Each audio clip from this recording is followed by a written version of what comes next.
Good afternoon, everyone. Thank you for joining this webinar. My name is Beth Skinner, and I am the Reentry Program Director at the Council of State Governments Justice Center. Before turning the webinar over to the featured speaker, I'd like to briefly talk through a couple of housekeeping items about the webinar, how the webinar is going to work, and then take a brief moment to tell you a little bit about the National Reentry Resource Center. Anytime during this webinar, you can ask a question by typing it into the Q&A panel on the bottom right-hand portion of your screen. We will keep a running list of the content-related questions that we receive, and then ask the speaker to respond to the questions during the last segment of the webinar. We will do our best to get through as many questions as possible, and we encourage your questions. If you encounter technical or audio problems during this webinar, please call WebEx Technical Support at 1-866-229-3239. Again, that number is 1-866-229-3239. Please understand that there are some technical issues that may not be able to be resolved. For this reason, we are recording this event, and we will post it on our website at www.nationalreentryresourcecenter.org. We will have the webinar posted online early next week, and once it has been posted, we will email you a link to the recording. The National Reentry Resource Center is now in its fourth year. It was established by the Second Chance Act to provide education, training, and technical assistance to states, tribes, territories, local governments, service providers, and nonprofit organizations, as well as corrections institutions working on prison reentry. The Resource Center is administered by the Council of State Governments in partnership with the Bureau of Justice Assistance, as well as the U.S. Department of Justice. This is a snapshot of the Resource Center's homepage. We are constantly adding new content and resources to our website. We send out a monthly newsletter that provides information about the latest research, funding opportunities, distance learning events, and other news about reentry. To sign up for our newsletter, please visit the link http://eepurl.com/TSNA on your screen after today's webinar. Our presenter for today's webinar is Kathleen Ganal. Ms. Ganal is an independent criminal justice consultant based in Mechanicsburg, Pennsylvania. Before turning to consulting, Ms. Ganal spent 17 years with the Pennsylvania Department of Corrections. During her tenure with the PDOC, she held several positions, including Director of Policy, Planning, Research, Evaluation, and Grants, and Deputy Secretary for Specialized Programs and Reentry. As a criminal justice consultant, Ms. Ganal has worked with criminal justice professionals and policymakers and decision-makers, community and business leaders, social service providers, and members of faith-based and nonprofit organizations. Her service has helped agencies and communities enhance public safety while at the same time improving individual outcomes. It is my pleasure now to turn the webinar over to Ms. Kathleen Ganal. Well, thank you so much, Beth. I appreciate it, and thanks to Sean, who is doing some work in the background. It's nice to be with all of you again. I see that we have several hundred participants in the webinar, and I want to thank all of you for tuning in. I realize that you're all very busy and have multiple priorities, so I hope that we are going to be able to spend your time fruitfully this afternoon. Also, I hope we'll have some fun.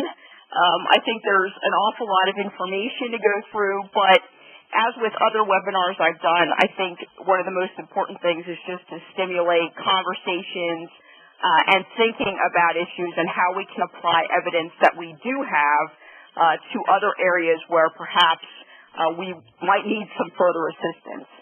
I want to acknowledge for our friends in Colorado, and I know that there are many of you out there, our condolences on the death of Tom Clements, truly a tragedy and something that has deeply impacted the corrections community across the country. So for those colleagues and friends of Mr. Clements, who by all accounts was a tremendous person and public servant, we're sorry for your loss. I want to give you a little bit of a roadmap about where we're going, and I think, as I've probably mentioned in other webinars, one of the challenges in putting together information like this is, number one, what's the starting point? Because the audience obviously is not homogeneous, so there has to be some baseline that I begin with, or any presenter begins with, and then builds on. And really, the most important thing for me is to be of service to you. I've sat in the shoes that many of you are in in dealing with criminal offenders. You have multiple priorities, limited resources, and I know you are trying to do the very best you can to make good decisions and make appropriate use of resources. So I'm trying to provide some evidence-based information. Everything that I will tell you when it's fact-based, I'll tell you that. If it's my opinion, I will note that that's what it is. It's my opinion. But really the outcome here is to be able to be of service to you to help meet some of the needs that you have. That being said, I know that we may not get to all the questions, or you may have comments or something that you're thinking about. I want you to feel free to contact me. My contact information we'll go over at the end of the webinar, but my email address is there and phone calls. And I do often get calls after webinars, and I welcome that and appreciate any feedback that you do have, because, again, the whole purpose of doing this is to be of service to you. So that being said, here's, after I went over this a few times in my mind about how to do this, what I decided to do was sort of start at the top of the funnel and talk about where we are now in the criminal justice system in the United States. We're not going to go over every bit of information, but a few facts that I think sort of lay the groundwork for crime rates and correctional populations and expenditures. And I really like to, I'm a glass half full person, and I do think that there are tremendous successes across the country, and I think that we should learn from both successes and failures or shortcomings. So I think one that we should be familiar with and people are really looking at now is New York City and how they have managed to do some really tremendous things, drops in crime, drops in incarceration, populations. They're able to close some prisons, do some justice reinvestment. So I'm going to talk about that case study as an example of strategies that I think may be useful to all of us as we continue to work for better public safety and improved offender outcomes. And then most specifically, and this is what we will spend the bulk of the time on, is looking at select reentry strategies, that being halfway houses, work release, and day reporting centers. Of course, some of those options are also used at the front end, and I will briefly touch on those as we go through. But the reason I think it's important or timely to focus on these particular areas is because I think most of the literature, most experts really are thinking about the future of corrections being in the community. I think most of us would agree that in terms of incarceration, it's become an overused option in the United States. We have a tremendously high incarceration rate, higher than any other country in the world, which is coming down slightly, and that's a good thing. But it's important to think about, if we're going to move back to the community, and it's done in California with realignment and certainly in lots of other places, what's the smartest way we can go about doing that? And in my mind, being trained as a policy analyst, there are two big questions. And the first one is effectiveness. To what extent does it work? And obviously, we need to define what our goals are to measure how effective something is. And then the question really is efficiency. There are some things that would work in solving the problems, but can we afford them? Are they the best use of resources given limited budgets and limited time? So I think we have to look at both things, effectiveness and efficiency. And again, I think there are some real lessons to learn out of the New York strategy and some other initiatives that are gaining some momentum, gaining some attention. For example, the HOPE strategy, which is really the application of a deterrence strategy, giving clear expectations about behavior and then following up to make sure that those expectations are met. If there isn't, there needs to be a consequence. Swiftness, certainty, celerity. So I'm going to talk about how I think some lessons, both from New York and from the HOPE pilots, may apply to community strategies. And then I think, again, I think it's important when we look at research and when we talk about findings and best practices. I mean, to me, you can look at things vertically, which is, you're drilling down within a very specific study or within a specific area to really understand the process of what makes something work or what makes something not work. It's not enough to know, yes, it works, no, it doesn't work, or even to what extent. You need to know why. But I also think it's really important to do the horizontal cut, and that one I think is probably a little bit harder just because there's so much stuff out there.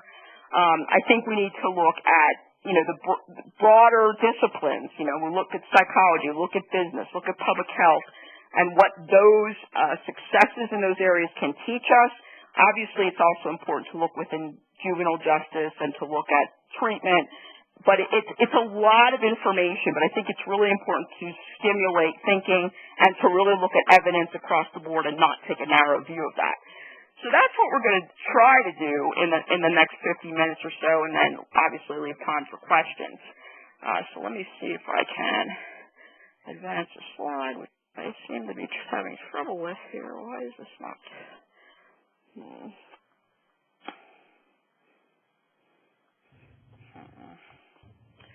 Not sure why that is. Let's try. Okay, got it. Okay. So let's start with what I like to call the 50,000-foot view, and I did put a little airplane in there to help me. A couple facts I think are worth noting. One, the nation's crime rate for all types of crime, property crime, violent crime, continues to decline. It's not a one-year decline. It's a decline for multiple years, and it's not really just in one geographic area. It's across the board, really across the country for the most part, with few exceptions. We've been seeing this decline.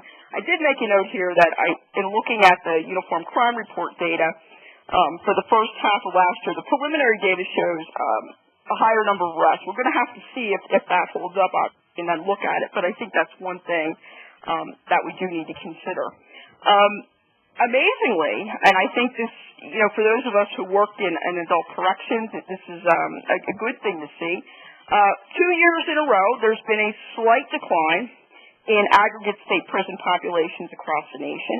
Last year, there's about a 50-50 split among states in prison populations that increased and decreased.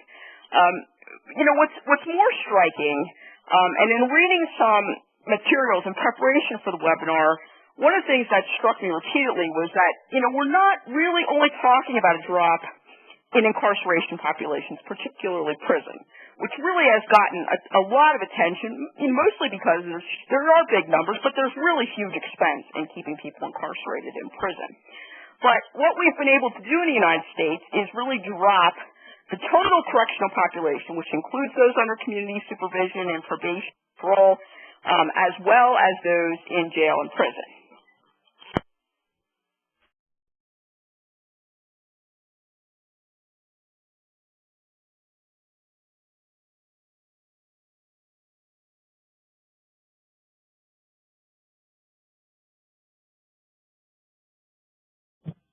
This is Sean Rogers with the Council of State Government's Justice Center, and it looks like Kathy just lost her connection, her phone connection. If you could hold on for just a couple minutes, I'll try and reconnect with her. Thanks.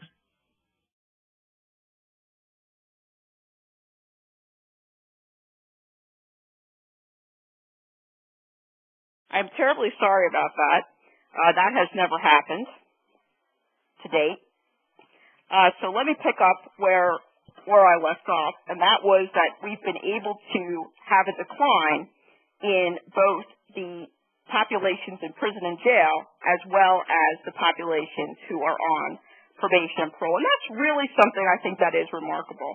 Also something remarkable, after continuous and very steep increases in spending on corrections, we actually saw a drop, according to the Bureau of Justice Statistics, to $48.5 billion. Now, obviously, that's still an awful lot of money, but it is a decline from 2009 to 2010. And again, the bulk of money that's spent by states on criminal justice is spent on corrections.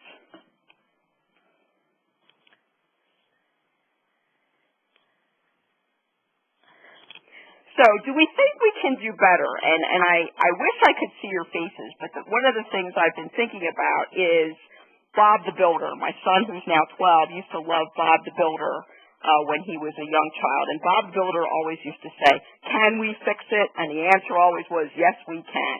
So I have, as the title for this particular slide, "Can we do it?" Yes, we can. And I really, again, I think it's important. I think the failures of the system, I think we all acknowledge that there have been failures in the criminal justice system. But that isn't to say that things can improve and that there are some successes and that things may be moving in the right direction. I was thinking about some issues that certainly were pressing many years ago. Issues in the public policy field. Certainly there's been lots of successes in the social justice area. In terms of public health, when you think about the successes of the 20th century, immunizations, programs that deal with tobacco cessation, maternal and child health improvements, cancer screenings. I mean, there have been tremendous initiatives within the public health arena that have made a huge difference in the quality of life and in the life that people can lead in our country. And one of the things that has really struck me, particularly with public health, though not only, is what a good job that area has done in translating to the general public. And public health, I think, is really something that we need to look at in public safety because so many of these issues are behavior-driven. We're asking people actually to change their behavior, not to smoke, to eat better, to get certain kinds of screenings. And I think we know in our field, we're really asking people to change their behavior. We try to get at their underlying thinking, but ask them to not react in a hostile or antisocial way. So for me, just seeing these successes within the public health field really bolsters my belief that, you know, we can do this too. And I was actually working on some materials. I lead a Girl Scout troop, and also do some work with junior achievement. And I was looking for stories about successful women and girls for Girl Scouts, and I'm looking at inventions, you know, the greatest inventions of all time for junior achievement. And, you know, maybe I wasn't doing it all that well, but I have to say, in doing searches for those sorts of things, it's easy to find information about public health successes, about greatest inventions. But if you look in public safety, there really isn't a good list that sort of a general citizen could go to and say, hey, look what we've been able to accomplish. However, if you look at the other side, which is what some people would term tragedies or, you know, social justice issues, particularly in the latter part of the 20th century, you're going to see things like, you know, the mass incarceration of citizens, racial disparity, making that kind of list. And we, all of us working in this field, we don't want to be making that kind of list.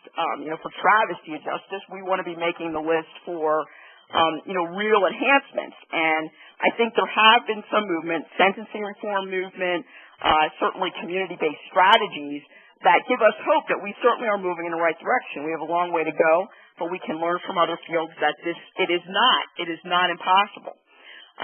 Just like public health is important to everyone who lives in communities, so is public safety. And it's everyone's responsibility, you know, to work on this.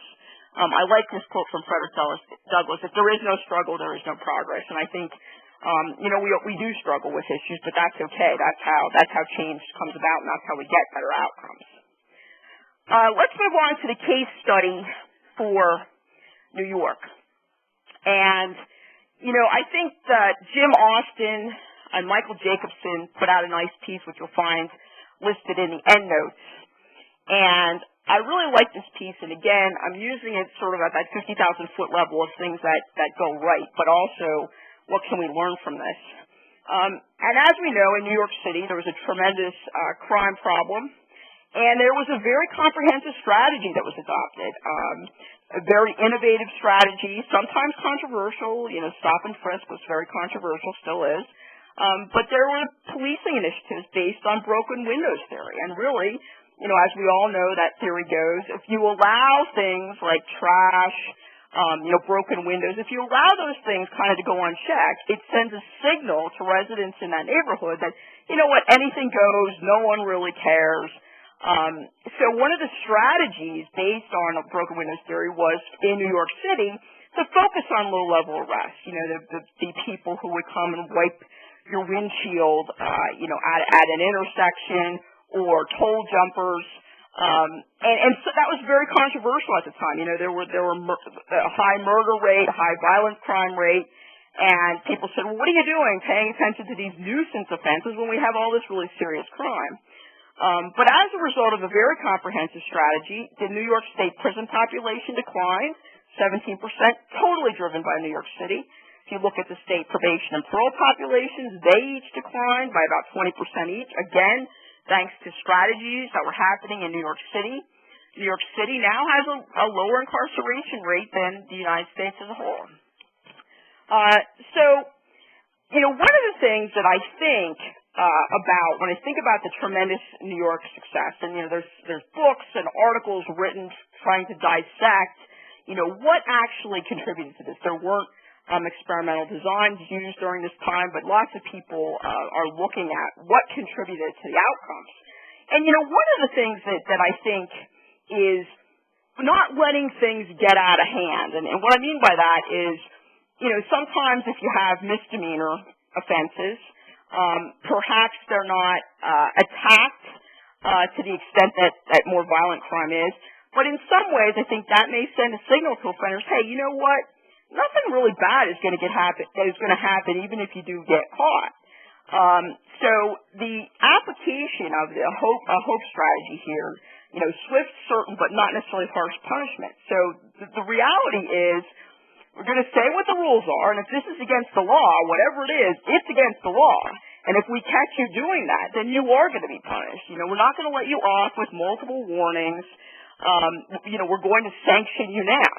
And I think for those of us who've worked with offenders, we know that an immediate consequence and something that is really readily attached to the particular incident just means more. If you say to an offender, hey, you know what, I'm warning you, keep it up, and you may end up in prison, doesn't really mean much because they really are living in the here and now and not thinking about consequences. I mean, 6 months is a long time. But if you say, look, we caught you violating a curfew or something like that, this weekend you're going to be on house arrest. You're going to be on electronic monitoring. Well, that really, in some ways it angers offenders because you're messing up their lives. You're messing up their plans.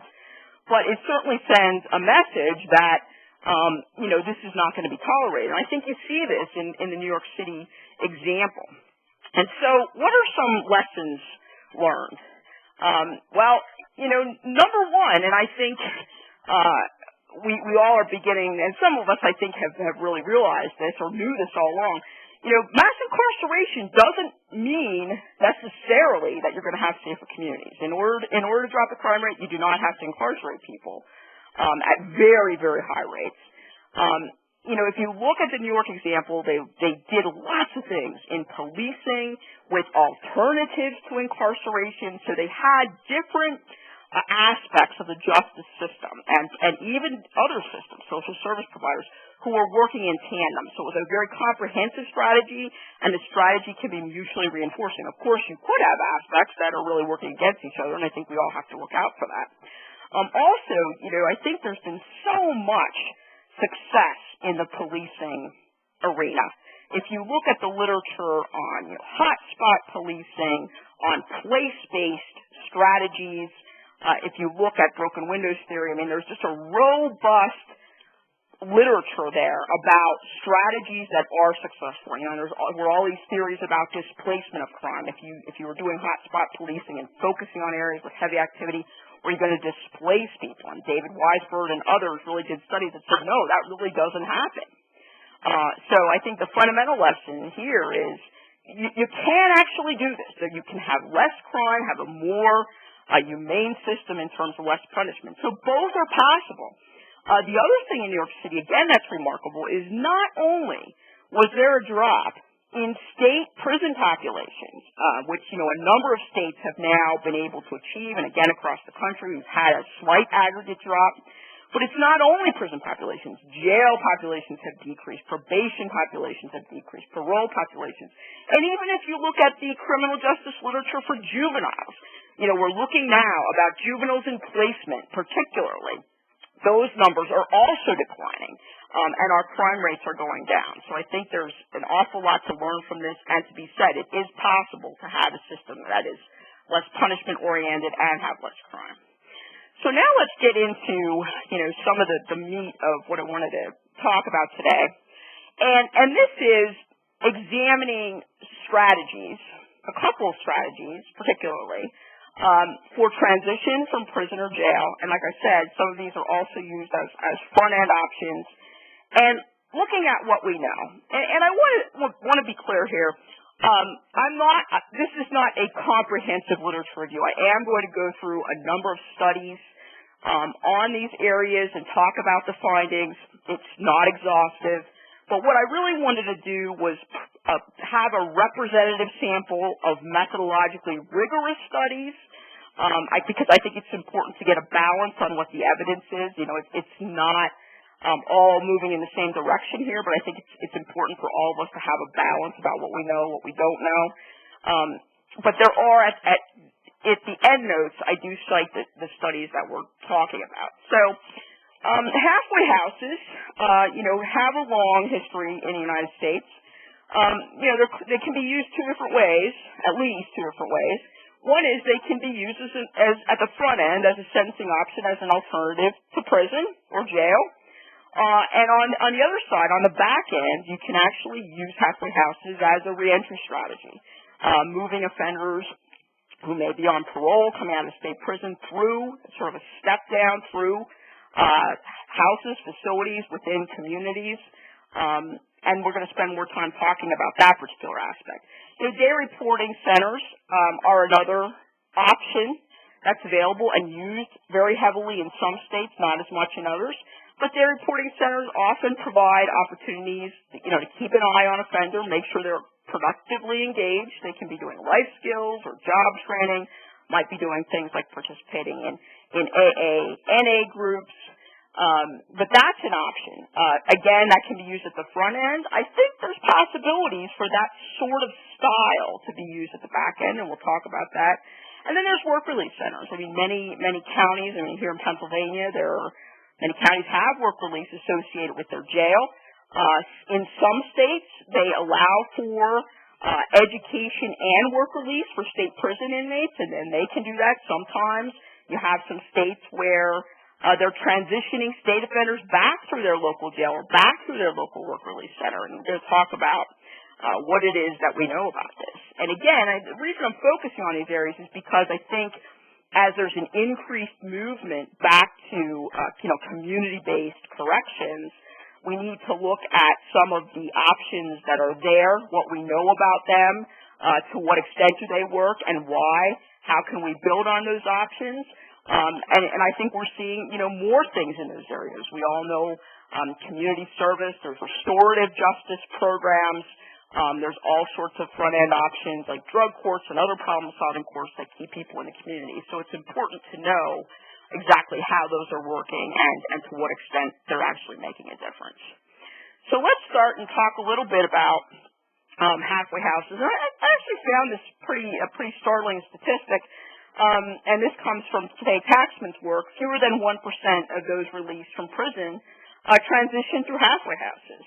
And I think that's remarkable. Here in Pennsylvania, there's an extensive halfway house system, so I'm familiar with the state that has that. I was really honestly thought that there were more people that transitioned, but that's the information that I was able to find. So what do we know about the impact? I'm going to talk about a few studies. There's a dearth of methodologically rigorous studies in this area, and that's honestly not that uncommon, but let's talk a little bit about at least some of what we do know. In Ohio, and I call this the first Ohio study, but in some ways that's a misnomer because there have been studies prior to this time. But in Ohio, the University of Cincinnati with Ed Latessa and Chris Lowenkamp did a study back in 2002 in the halfway house system in Ohio. And Ohio is a state that has two types of facilities. One is community-based correctional facilities, which is a front-end sanction, really for people who might otherwise be incarcerated. And the other is halfway houses. And again, those are transition facilities for people coming out of prison. So let's look at what this found. This was not an experimental design, but of course we know in many cases, while that's the gold standard, it's not often found, though it is sometimes found in social science research. So it was a quasi-experimental design where they did match comparison groups, looking at recidivism defined as a return to prison. And really, one of the things that I think is important in this particular study is there was a real emphasis on looking at the programs that are out there and the extent to which those programs, if they're offering services, they're offering drug and alcohol treatment, or they're offering things for change, to what extent are they in line with the principles for effective intervention? Things like, are they assessing for risk? Are they offering more initiatives to people who are higher risk? What kind of staff do they have? What's their training? Are they doing quality assurance monitoring? So there was a nice look in this study at what is the quality of the interventions that are being offered in these places. So one of the findings from this particular study was that, there was a slight reduction in recidivism for participants, but really I think that the story is in, for whom. I mean, one of the biggest findings that I think that's critical for anyone who's contemplating or is already offering these types of services is if an offender is high risk, they can benefit from these intensive interventions. Their recidivism rates can be reduced. They can be reduced substantially. On the other hand, there's a flip of the risk principle, which is an offender who is low risk and is subject to these intensive interventions really can be harmed by that. So, again, I think this is important because of the risk principle.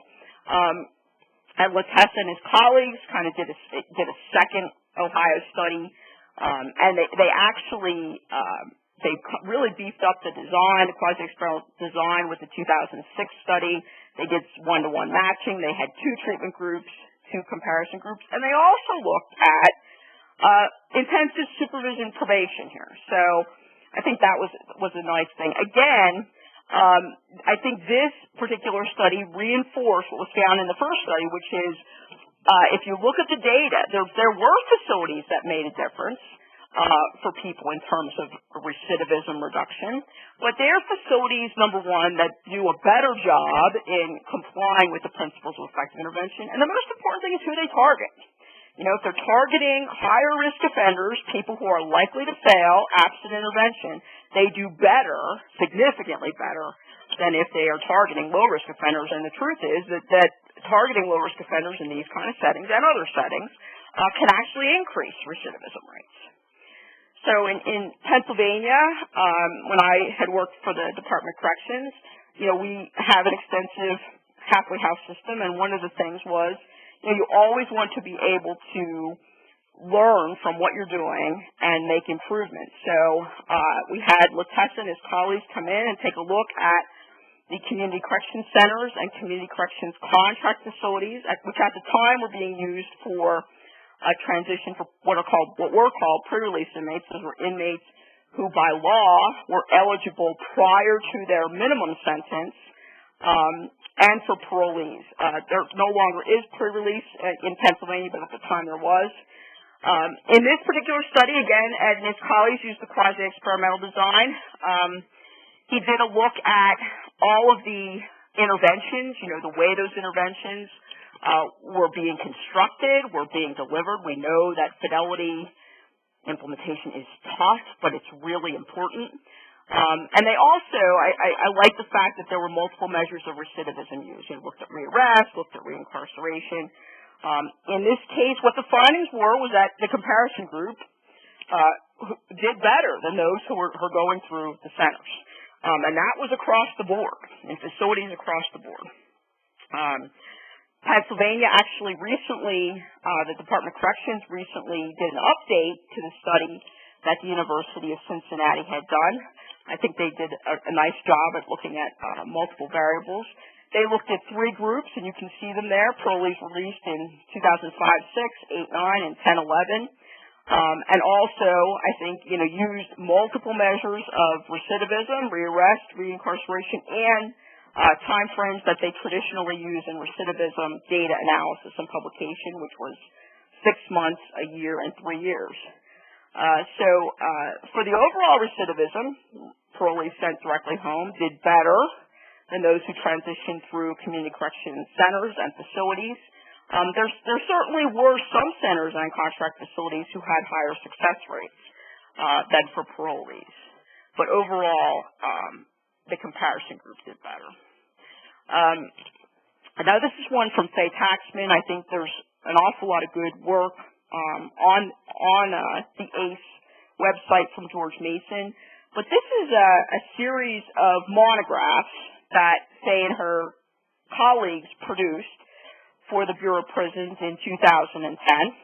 And what they were doing was really looking at offenders who were coming out of Bureau of Prisons facilities and going through residential reentry centers in the United States. Again, they used multiple measures of recidivism. There are limitations. There's limitations to every study, and that's noted in the monographs. But I think there's about 8 monographs, and I do have those listed in the end notes. But what the bottom line finding here was that transitioning through residential reentry centers doesn't have an impact on success and failure. I think this study, again, reinforced the principle of risk. You know, if you're going to use initiatives, programs like this, it's important to put the right people there. You know, people who need a higher level of supervision, higher level of treatment dosage. I mean, most literature will tell you if you're a mid to high risk offender, particularly at the high end, you're going to need a minimum of 200 hours of cognitive behavioral interventions. So make sure you're focusing on the people who really need these services. I think, you know, most research studies, especially ones that are well done, I think raise more questions than they answer. And there were lots of really good questions, I think, that were raised in the Ohio studies, in Pennsylvania, and also in the Bureau of Prisons studies. And a couple of them, again, target population, and then, you know, what kinds of services, supports should be offered in places. If you're going to do this, what should you be offering, and what should the duration of the services be? What should the intensity of dosage be? You know, there's potential to use contingency management strategies, maybe. And also, you know, there's a nice discussion about active case management versus passive. You know, are we just giving an offender a slip of paper and saying, hey, go down the street to the one-stop shop or the career link, or is a case manager setting up appointments, you know, for that offender? You know, it's a different approach.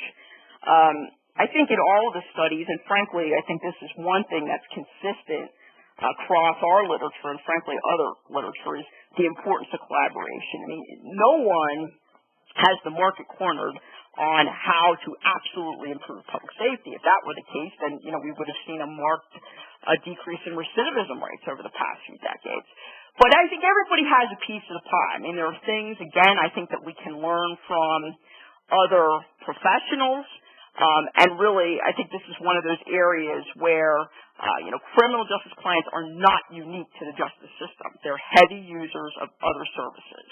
So you have to think about employment and think about particularly drug and alcohol behavioral health issues. Think about private businesses and think about education. So I think most of these studies really talk about the kinds of collaborations that really need to be in place and work for offenders, particularly coming out of prison. And then there's other issues about how do you staff places like this, what qualifications do you have for treatment directors, and how that impacts outcomes. Talk a little bit about day reporting centers. And, you know, day reporting centers, I think that it's a mixed bag in terms of what the research tells us about it. But here's a recent study, you know, that was actually done by Boyle and his colleagues, supported by the National Institute of Justice. And you know, one of the things for this particular study, it's very methodologically rigorous because it's a random assignment, day reporting versus intensive supervision for parole. Again, a 90-day study period, but a nice follow-up. You know, for 18 months is a decent follow-up period. So, and they looked at multiple outcomes: employment, remaining drug-free, remaining arrest-free. And what this particular study found was that the intensive supervision group with services, it wasn't only supervision, outperformed day reporting clients. And if this finding, again, this is one study, but if this finding, would hold up, obviously, it's a big efficiency issue. So, generally speaking, and this is going to vary, but if you're talking about residential placement for offenders coming out of prison, you could be talking anywhere $60, $70 a day, again, depending on the level of services. There are places that I call hot in a cot, which is really a place to stay and a meal, and sometimes not even a meal. And then there are facilities that have really high-end services.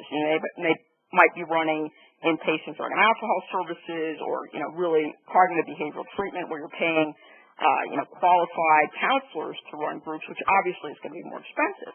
But when you think about day reporting, you can get day reporting in some places, depending on the level of service, $8, $9, $10 a day. So obviously, there's a huge difference in the amount of resources that are dedicated, and at least in this particular study, which again is random assignment, the findings were that individualized supervision, intensive supervision did better.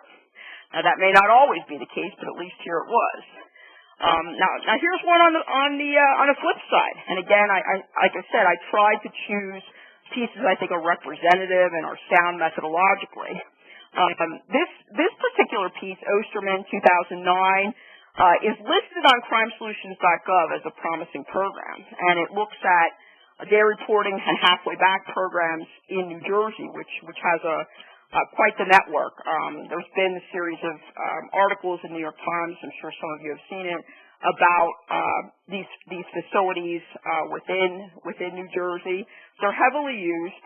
This particular study showed that participants in community-based programs on their way out of prison did better than those who maxed out in terms of remaining arrest-free.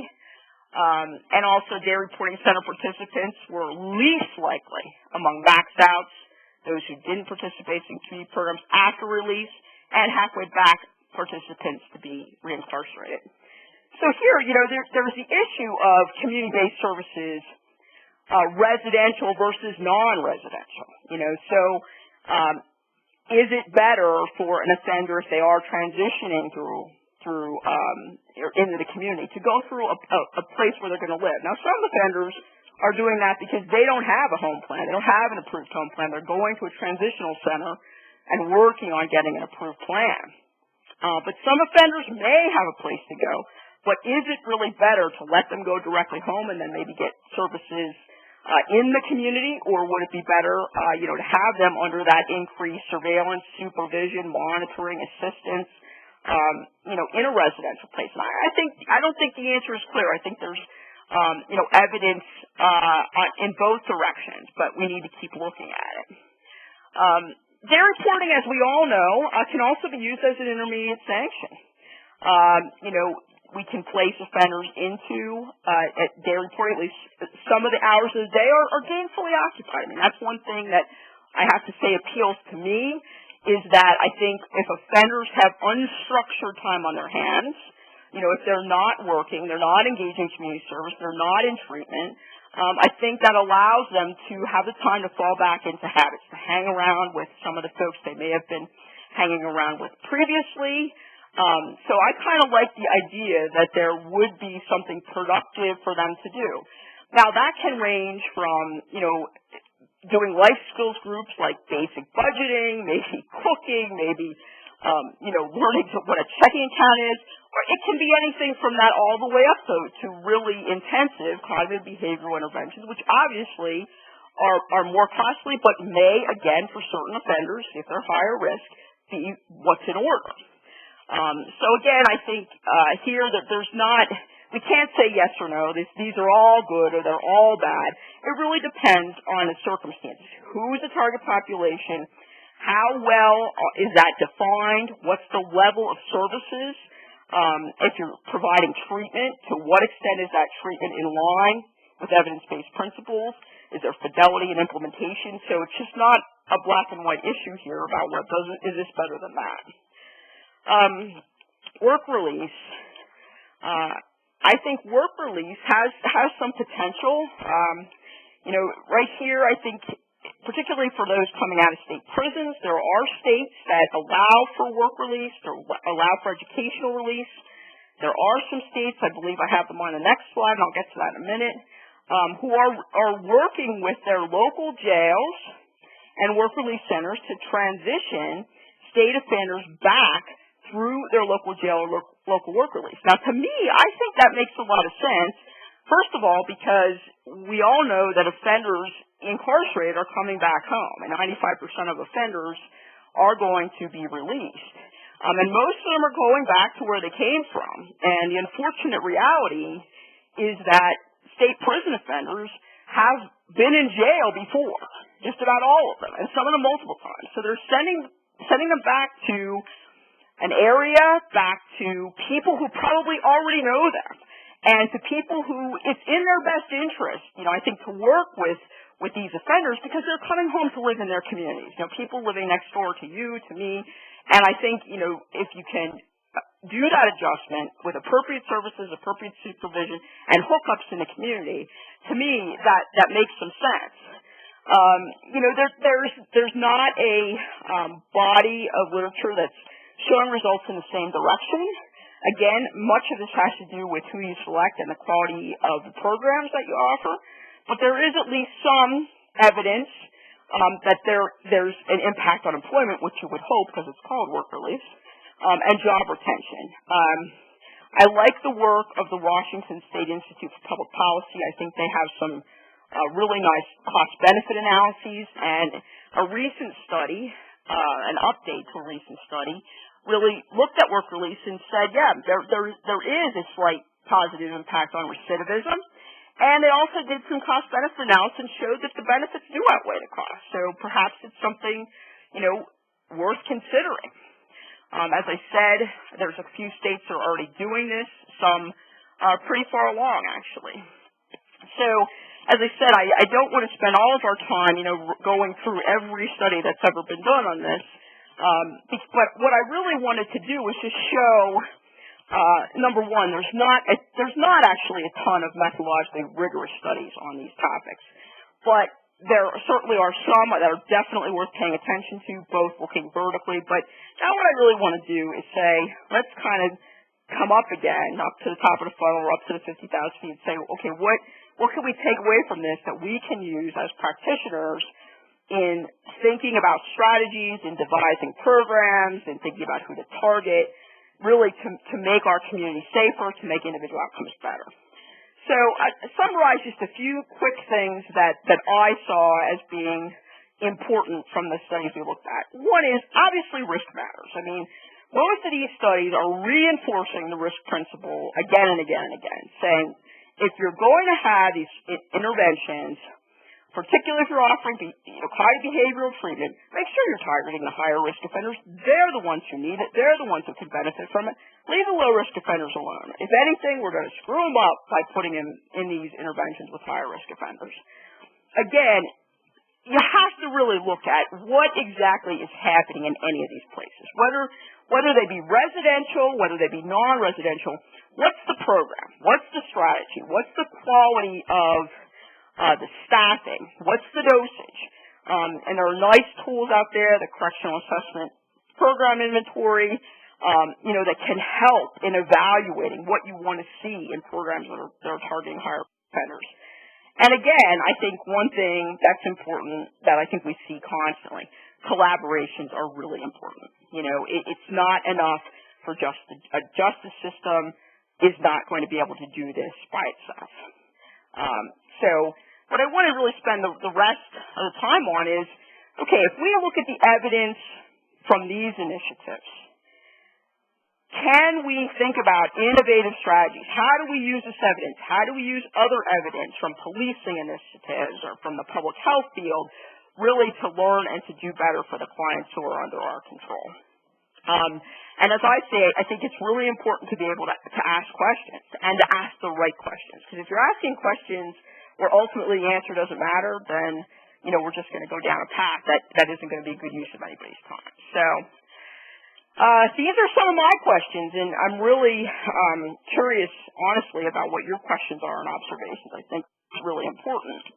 So, one of the things that I'm thinking about really, and this is more based on my experience and observations, and really also the data, is, in some halfway houses for offenders on their way out of prison, there isn't always standard rules from facility to facility, and also there's the whole issue of how is an infraction punished? First of all, is it punished? If it's detected, is it punished?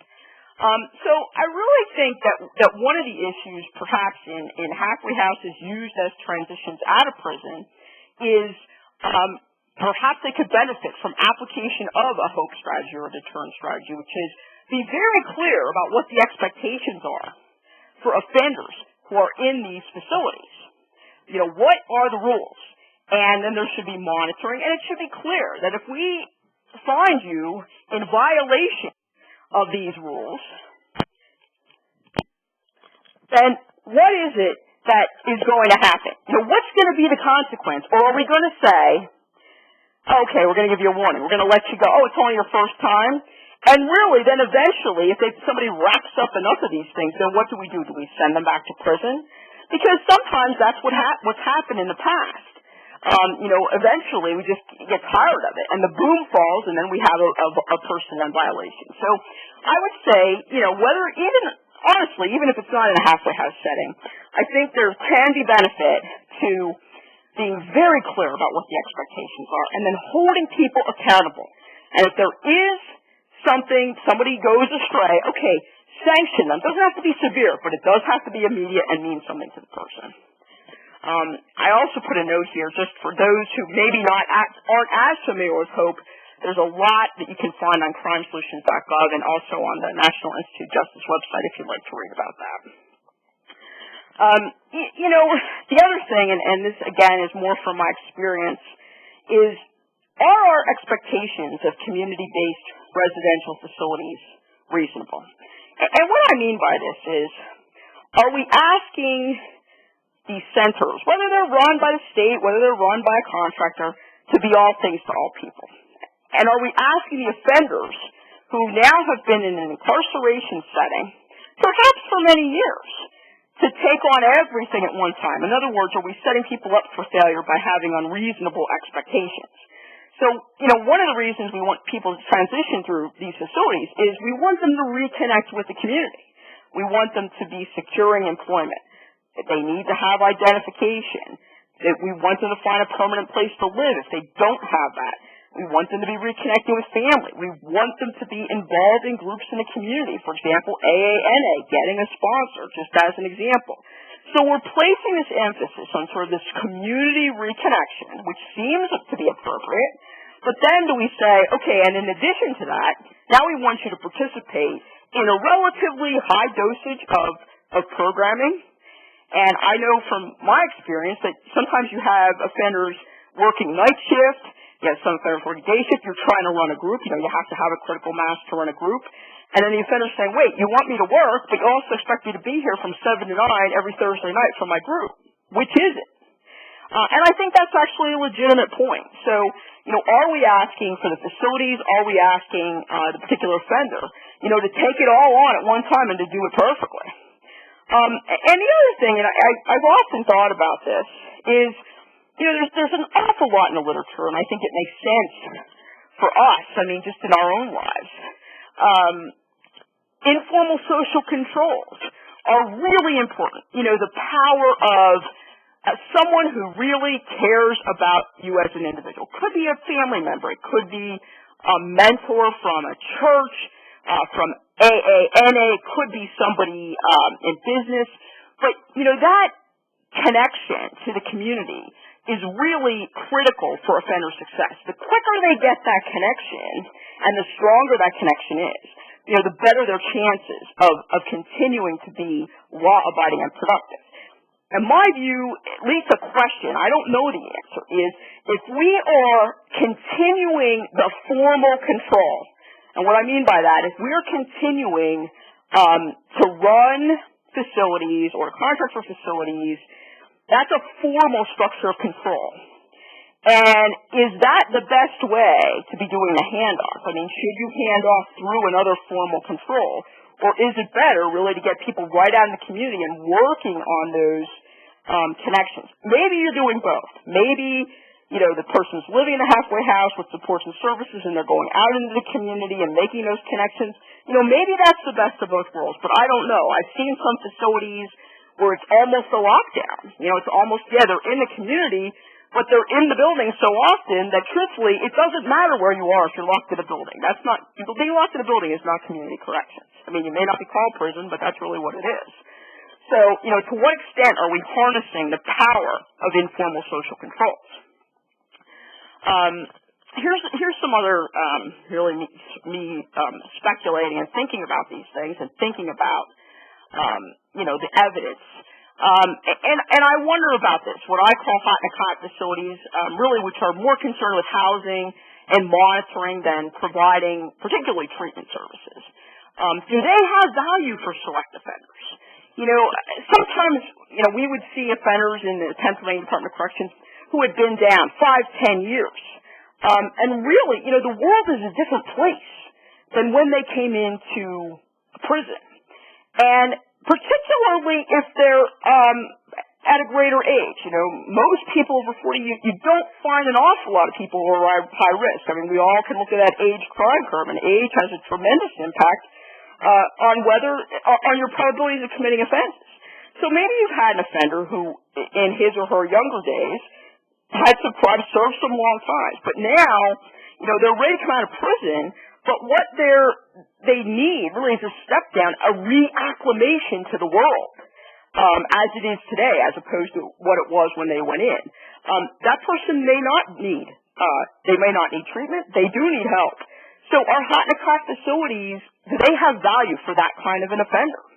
Are other types of facilities, you know, more treatment-oriented facilities needed for younger, higher-risk offenders who maybe, you know, they haven't reached that dosage level. Maybe they started some programming in prison, but it really wasn't an adequate dosage, or they've completed some and people say, wait, they really still need more.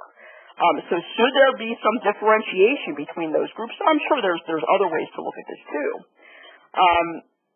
And then, you know, I think about this in terms of, is this the best use of money? You know, is a halfway house the best use of taxpayer dollars? I mean, you're probably in the neighborhood of $90 or so per person per day. But the truth of the matter is, in prison, unless you're closing a housing unit or an entire prison, you know, adding another person to the infrastructure, adding another prisoner is really, you're really adding $8, $9, $10 a day as opposed to 90. Because until you can, you know, close down a housing unit or a whole facility and change your staffing, which is what's driving the price, you're not really paying $90 a day for every person going into prison. That's a misnomer. You're paying the marginal daily rate. But in community corrections, because most of those facilities do not have the economies of scale, they're not huge places like prisons are. Some of them are mom and pop places, but they're smaller. You're paying the full rate, the full $60 to $70 a day rate for every person.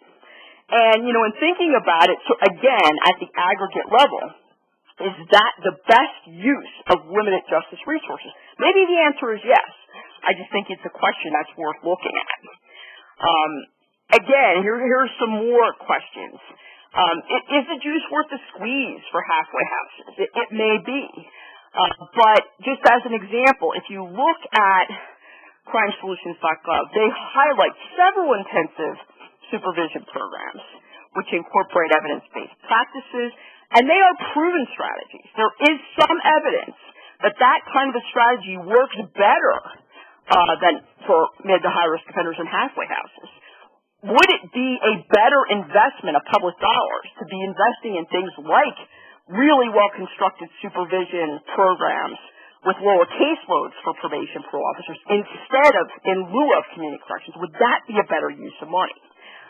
Again, every dollar we're spending on any one of these initiatives is a dollar that we're not spending somewhere else. So I'm trying to just think about, in the aggregate, the higher level, what's the best use of justice money? And not to mention that, only that, but justice money, we're spending money on justice, we're not spending it on something else, on education, on mental health treatment. So trying to think about this in sort of from a taxpayer perspective.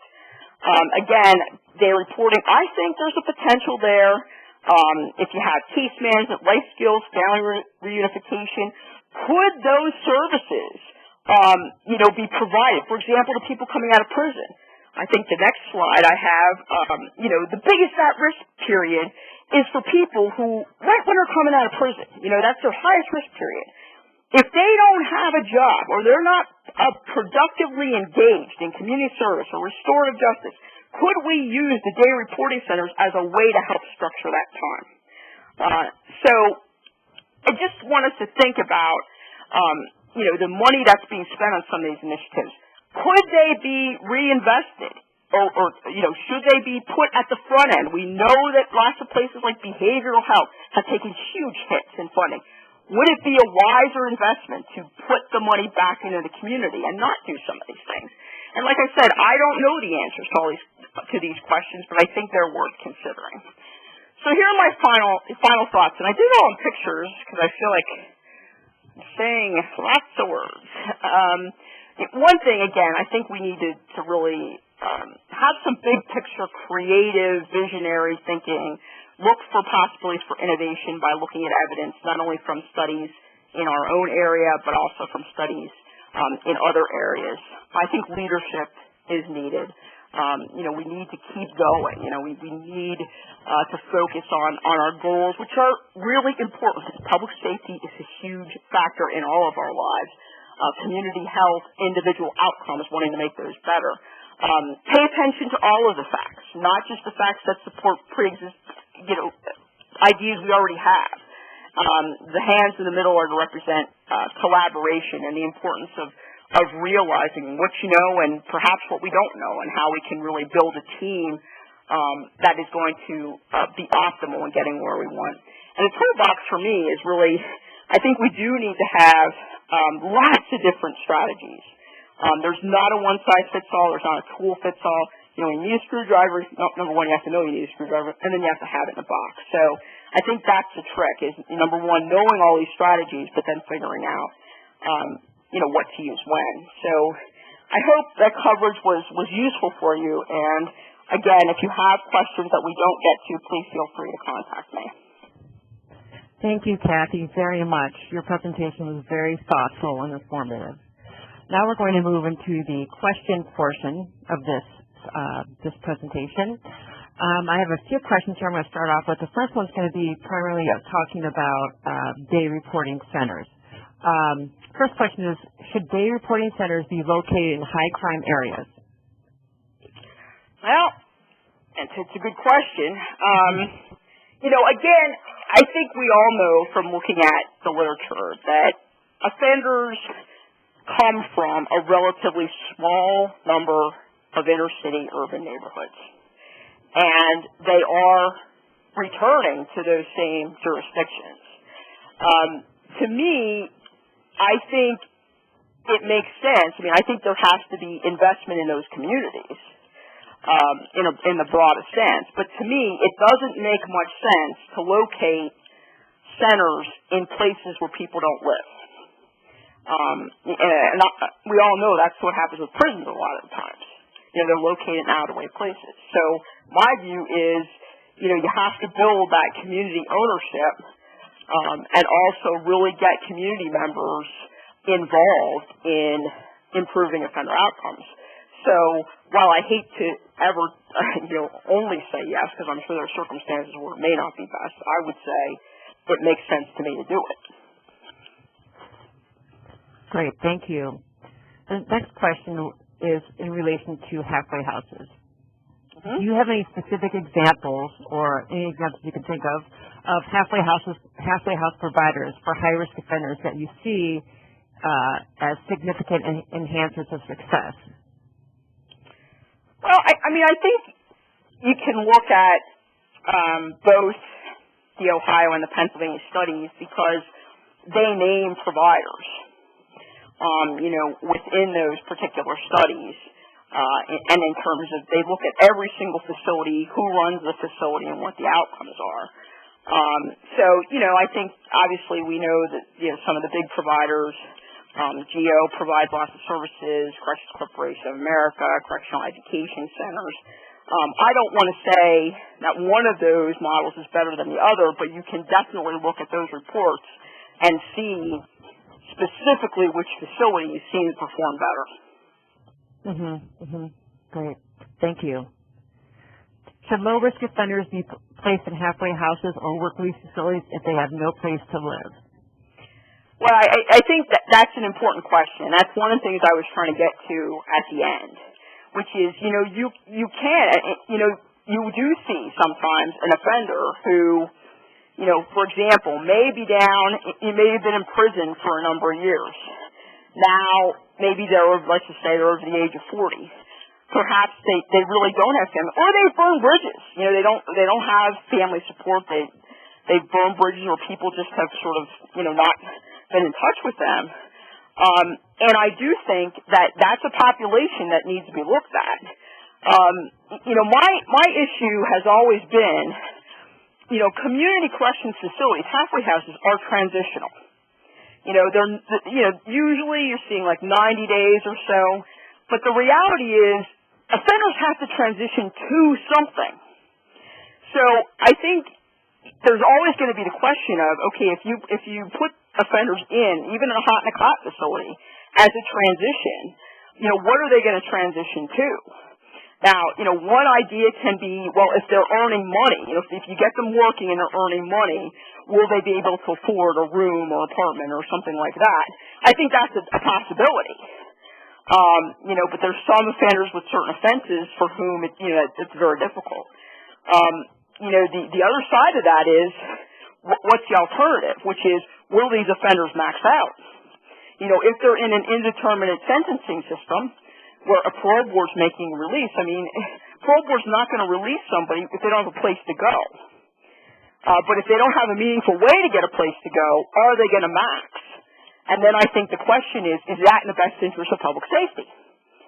Releasing that person. So to me, I do think it would be benefit for low-risk offenders, who perhaps, don't have a place to go, to use a transitional facility, not necessarily as much for treatment, but as for perhaps going out and getting connected back to the community, earning some money so that they can get out on their own. Great. Thank you for your response. The next question is in regards to victims. What information can be shared with victims of offenders staying at halfway houses, and what happens when someone escapes? To the best of my knowledge, that's going to be dependent on the jurisdiction that you're in. Definitely, in Pennsylvania, there certainly are, victims have rights to know about when they're registered and an offender is transitioning between facilities or coming out into the community on parole. First of all, for parole releases, victims have the opportunity to provide input into that decision. But my understanding really, it depends on where you are. It depends on the state's laws about that. But I think, you'd have to look at it. But victims often, and should really, be able to know that. And certainly, these things often, and I know they're taken into account when developing supervision strategies. If there's things, like PFAs or things like that, offenders can be placed on things like electronic monitoring, when they're in the centers. So, in some ways, from my perspective, if I were a victim, putting myself in a victim's shoes, perhaps that is, something that gives a little bit of comfort in the sense that that person can be more closely monitored and that there are tools to allow to keep tabs on a person if there are concerns for safety for the victim. Great. Thank you. Thanks for your response. And I'd like to tell you, Kathy, we're getting lots of questions, a lot of great questions coming in. So we have about 20 minutes left, and I'm going to continue to get as many of these questions answered as possible. So we'll move on to the next one. This is more in the realm of mental illness. And the next question is, how well do people with mental illness do in halfway houses or work release facilities? Are they more likely to become stable? Well, I think all offenders with mental illness are not the same. So what I would say, I mean, certainly for a person who is compliant with their treatment plan, you have offenders who have been stabilized. Perhaps they're regularly taking their psychotropic medication. They're following their appointments. If they've been stabilized, and again, I think this is an individual decision, I think those offenders, can do well with the structure and the supports. But I will say, one of the biggest challenges, and I think, it's something I know I struggled with, and I know lots of systems struggle with, is for a person who has, very serious history of mental illness and perhaps, there's concern about compliance. I mean, always getting appointments with a psychiatrist, that can be very difficult, but it's important for continuity care. There are some community corrections centers I know that specialize in providing services to the seriously mentally ill. But again, those are centers. Their costs are significantly higher, which makes sense because they're going to have psychological, psychiatric treatment members on staff. So I do think that whole idea can work, but it has to be constructed well. And I mean, there are things like supportive housing. I don't think there's nearly enough of it to meet the demand, but I think there are states. I mean, Ohio's done some of this. New York's done some of this where they have supportive housing for people who have, serious health issues, mental or physical. And I think those can be used well for people with serious mental illness. Great, thank you. And this next question kind of dovetails nice into what you were talking about. The next question asks, do you have any examples of halfway houses that provide services for offenders with medical disabilities and the outcomes of offenders who were housed there? Well, it's a great question, and I will tell you that, again, from my experience when I did supervise community corrections in Pennsylvania, that was always a struggle because, most halfway house facilities do not have medical services. And there certainly are offenders who have, serious physical disabilities that simply could not be accommodated within centers. Now, I honestly can't say off the top of my head of some that I think can, other than I do know some for the mentally ill. But I think it is definitely an issue, for offenders who have, serious physical disabilities, or, for example, for offenders who have chronic conditions. And we know that the incidence of offenders having chronic conditions, or maybe needing dialysis or things like that, it's much higher than it is in the general population. And in many cases, centers aren't equipped for that. They're not medical facilities. So I do think that's definitely a challenge and an area I think that's in need of some attention. Kathy, can you talk just briefly about what happens to individuals, especially when they have these serious chronic physical issues? What happens to their benefits when they're in a halfway house or a work release facility? Well, I know that it's an area that many places that they struggle with. I mean, I can tell you in Pennsylvania when there were pre-release offenders in halfway houses, which happened really for probably 30 years. Those are offenders who were under the jurisdiction of the Department of Corrections, so there was still a responsibility, as really they were an inmate, to provide medical care. Whereas if you were a parolee, that same obligation wasn't there. I think a lot of places, and in some of my clients, my consulting clients, we're trying to work this out, are struggling with, the new healthcare legislation and what that is going to mean. So I know there's a lot of work around the country about whether there's, a suspension of benefits, if people are eligible for things like medical assistance when they go into prison. Could it be a suspension instead of, reapplying? But I think that's an issue that a lot of places are really trying to work through. Okay. And I'll tell you it's an issue in the counties because, who's going to pay the bill? Right. Sure. And that's a nice segue into the next question about county-operated work release programs. Have there been studies conducted on county-operated work release programs? And if so, what interventions are included in those considered best practices? I don't feel comfortable, giving too much on that. I mean, there definitely is literature there, and if someone wants to email me, I can even send them some links to things. Okay. Again, I think I can tell you in working with one of my clients now in work release, one of the biggest challenges is for those offenders who have serious behavioral health issues, and really being able to hook them up with services in the community, have those paid for, and obviously work on that work component.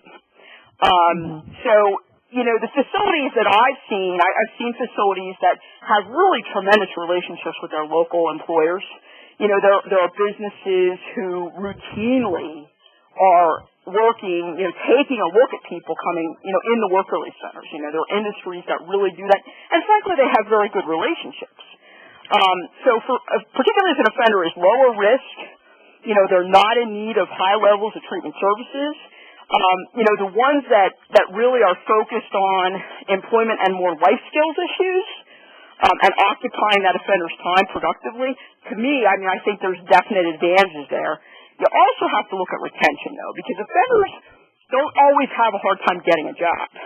They can get a job, but they don't keep the job. They have problems on the job with the boss or with other people or with the routine of getting up and going to work every day, and sometimes they give up.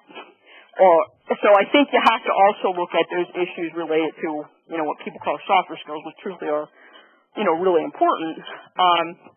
And those places, those work release places that to me are really looking at the retention issues and how people do over time, they do better, I think, for offenders and for community safety. Great. Thank you for your response. The next question, I'm blending two questions together. One is talking about how in halfway houses are ex-offenders are beginning if they're single parents with children, mothers with the single mothers, and family-related issues. How's that being handled within halfway house and work release facilities? Are you familiar with any kind of program that's going on? Well, I think I am familiar with some programs, particularly for women, who are more likely to be custodial parents. There definitely are some programs where they even include the children, in the living environment. There are, I wouldn't say there's a ton of those, but I have personally seen them. I've been to them. For men, you don't see it as much, I think more because men aren't as often custodial parents. But I do think that the places that really, are emphasizing family reunification, and I mean family broadly defined, that's definitely a promising practice I think in the literature and in my own view.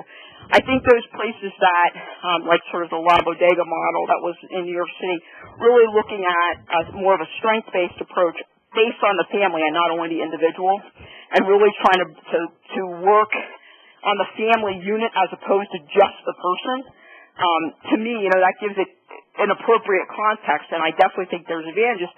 It's not easy to do. It's not always easy to do. But I think there definitely are movements, again, particularly with female offenders. I think you see more of the work with kids than you do with men. Great. Thank you. The next question goes into talking about offenders with different types of backgrounds and issues. So how successful can offenders of different backgrounds, talking about substance abusers, those that can be extremely violent, and sex offenders, be mixed in the same halfway house environment? Well, honestly, I think it really depends. You really need to look at risk level as opposed to specific need. Need, by and large, offenders, particularly coming out of state prison, offenders in state prison have multiple needs. They're very serious, and they're across areas. Probably 75% or so of higher risk offenders are drug dependent. So there's common ground. But I think the most important thing when grouping offenders together in a setting, in residential, and even if it's not residential, you have to look at the risk they present to public safety. So there should be in place an actuarial instrument, something like some jurisdictions use the level of service inventory revised or the level of service inventory case management, or they might use Compass or Wisconsin risk need. But really the point is they're trying to objectively measure the probability that this person's going to commit additional offenses. So you want to get people in the same category, maybe not super high risk, but the mid to high risk. You can group them together. That does not mean that you treat them all the same in terms of the domains. So if you have a high-risk offender or a higher-risk offender who isn't a drug addict, and that can happen, you don't force them to participate in a drug group when they're not drug addicted. But the first cut is risk. Then the second cut is to address their individual need factors. But I will tell you there's a lot of commonality in that. Great. Thank you. So the next question, moving on to, is what type of facility is best for offenders who have no housing or employment options, those who have been banned from homeless shelters or sex offenders or violent offenders? And I know you talked about the three different types. Is there one that may be better for this type of population or populations that they're mentioning here in this question? Man, I think I really want to pick up my daughter's magic wand here.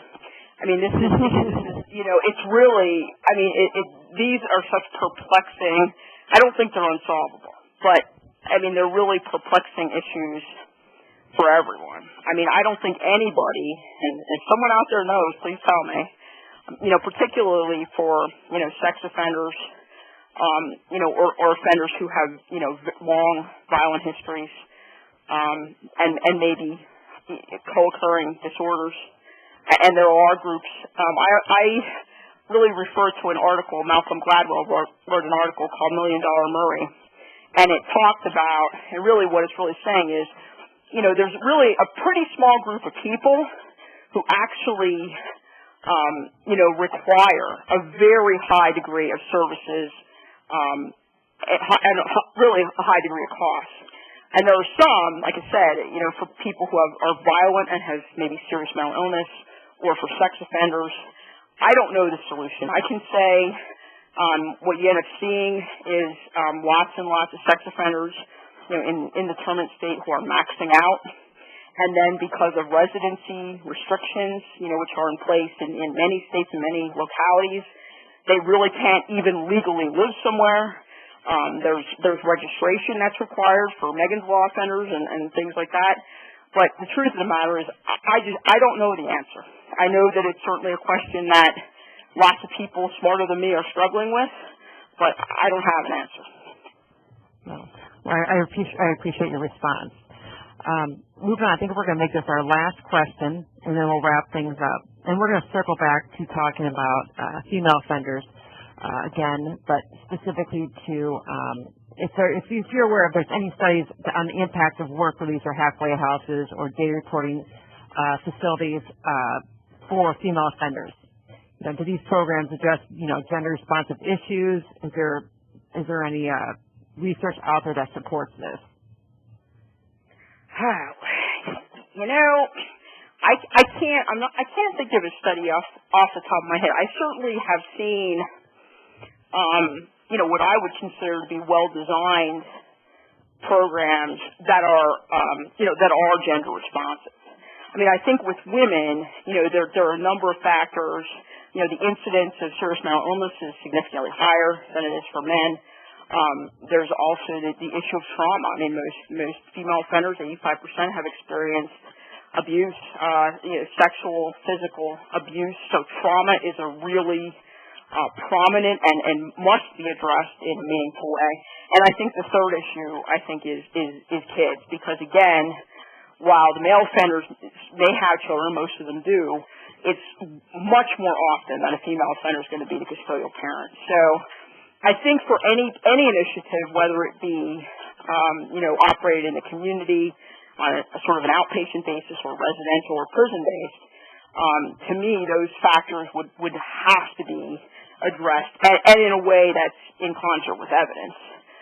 But off the top of my head, I can't quote a study that specifically looks at that.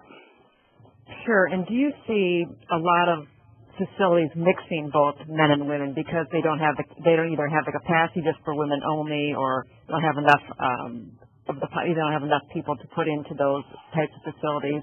So do you see a lot of maybe the mixing of having both in a facility? I haven't seen mixing. I mean, I have seen in the same facility, like maybe one side be women and the other be men, but there's no mixing of the populations. I have seen that, but I have not seen intentional mixing, because of resource limitations. I have not seen that. Okay. Well, great. Well, thank you so much, Kathy, for answering all those questions. We went through them pretty quickly, but that will conclude today's webinar. After you exit the webinar, a brief survey will appear on the screen. By answering the questions in the survey, you will be helping the Resource Center improve the services we offer. We greatly appreciate if you would take just a few minutes to complete the survey. We will email a link to the recording of this presentation as well as a link to the PDF of the PowerPoint slides using this presentation early next week. These links will also be made available on the National Reentry Resource Center website at www.nationalreentryresourcecenter.org. I'd also like to thank everyone that participated today, Kathy and Sean and all our participants. I know everyone's very busy to take time out of their busy schedules to join us today, and I wish everyone a great day. Thank you. Thank you.